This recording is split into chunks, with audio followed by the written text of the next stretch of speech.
दोस्तों, आप सभी का स्वागत है हमारे YouTube चैनल सोलंकी स्टूडियो 09 पर। हाड़ी रानी सलूम्बर के राजा राव रतन सिंह चुंडावत की पत्नी थी। इतिहास के सुनहरे अक्षरों में हाड़ी रानी की वीर गाथा दर्ज है।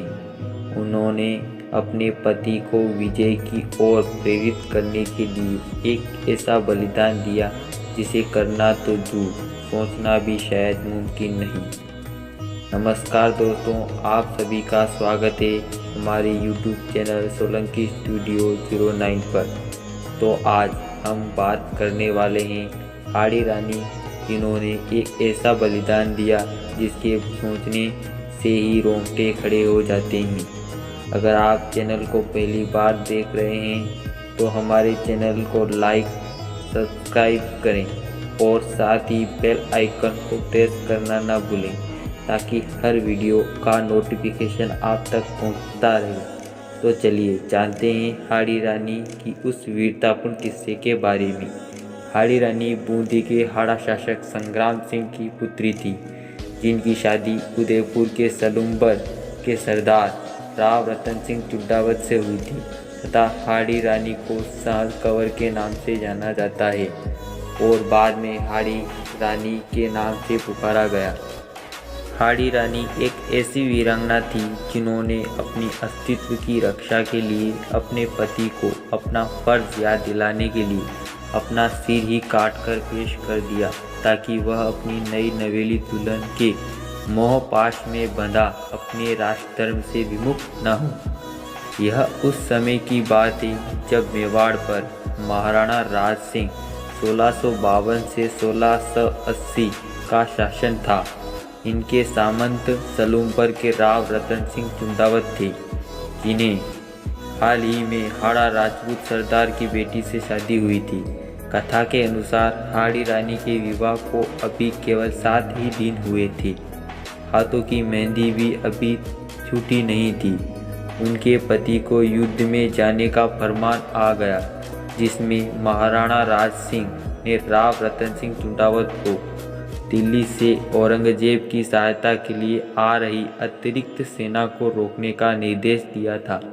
चुंडावत रतन सिंह के लिए यह संदेश उनका मित्र शार्दुल सिंह लेकर आया था। पत्र पढ़कर हाड़ी सरदार का मन व्यतीत हो गया। अभी उनके विवाह को केवल 7 ही दिन हुए थे और पत्नी से बिछड़ने की घड़ी आ गई थी। कौन जानता था कि युद्ध में क्या होगा। एक राजपूत रणभूमि में अपने शीश का मोह त्याग कर उतरता है और जरूरत पड़ने पर सिर काटने से भी पीछे नहीं हटता। औरंगजेब की सेना तेजी से आगे बढ़ रही थी, इसलिए इन्होंने अपनी सेना को युद्ध की तैयारी का आदेश दे दिया। वह इस संदेश को लेकर अपनी पत्नी हाड़ी रानी के पास पहुँचे और सारी कहानी सुनाई। रानी को भी यह खबर सुनकर सदमा लगा, पर उसने खुद को संभाल लिया और अपने को युद्ध में जाने के लिए तैयार किया। उनके लिए विजय की कामना के साथ उन्हें युद्ध के लिए विदाई दी।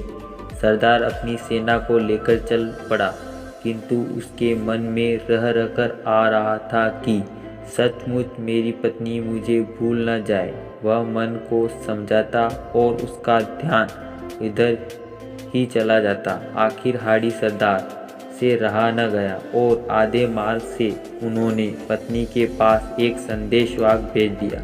पत्र में लिखा था कि प्रिय, मुझे मत भूलना, मैं ज़रूर लौटकर आऊँगा। मुझे तुम्हारी बहुत याद आ रही है। अगर संभव हो तो अपनी कोई प्रिय निशानी मुझे भेज देना। उसे देखकर मैं अपना मन हल्का कर लिया करूँगा। पत्र पढ़कर हाड़ी रानी सोच में पड़ गई। अगर उनका पति इसी तरह मोह से घिरा रहा तो शत्रुओं से कैसे लड़ेंगे। अचानक उनके मन में एक विचार आया और उन्होंने संदेशवाहक को अपना एक पत्र देते हुए कहा, मैं तुम्हें अपनी अंतिम निशानी दे रही हूँ। इसे थाल में सजाकर सुंदर वस्त्र से ढक कर मेरे वीर पति के पास पहुँचा देना, किंतु याद रखना कि उनके सिवाय इसे कोई और न देखे। हाड़ी रानी के पत्र में लिखा था, प्रिय, मैं तुम्हें अंतिम निशानी भेज रही हूँ। तुम्हें मेरे मोह के बंधनों से आज़ाद कर रही हूँ। अब बेफिक्र होकर अपने कर्तव्य का पालन करना। मैं स्वर्ग में तुम्हारी बाट जोऊंगी। पत्र संदेशवाहक को देकर हाड़ी रानी ने अपनी कमर से तलवार निकाली और एक ही झटके से अपना सिर धड़ से अलग कर दिया। संदेशवाहक की आंखों से आंसू निकल पड़े। स्वर्ण थाल में हाड़ी रानी के कटे सिर को सुहाग के चुनर से ढककर संदेशवाहक भारी मन से युद्ध भूमि की ओर दौड़ पड़ा। उसको देखकर हाड़ा सरदार ने पूछा, क्या तुम रानी की निशानी ले आए? संदेशवाहक ने कांपते हाथों से थाल उसकी ओर बढ़ा दिया। हाड़ी सरदार की आंखें फटी की फटी रह गई और वह उन फटी आंखों से अपनी पत्नी का सिर देखता रह गया। उसके मोह ने उससे उसकी सबसे प्यारी चीज छीन ली थी। अब उसके पास जीने का कोई औचित्य नहीं था।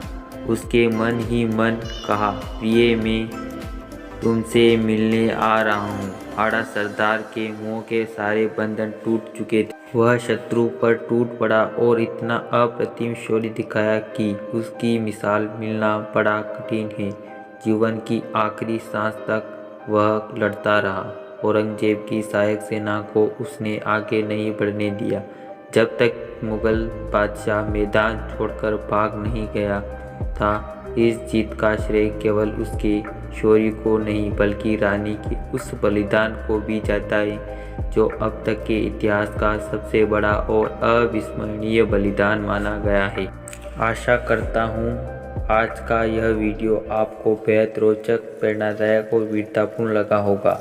ऐसे अन्य किस्सों के लिए आप हमारे चैनल को लाइक करें, शेयर करें एंड सब्सक्राइब करें। और आज के इस किस्से पर आपकी क्या प्रतिक्रिया है यह हमें कमेंट बॉक्स में ज़रूर बताएं। तो एक बार फिर हमारी मुलाकात होगी एक और दिलचस्प किस्से के साथ। तो देखते रहिए सोलंकी स्टूडियो 09।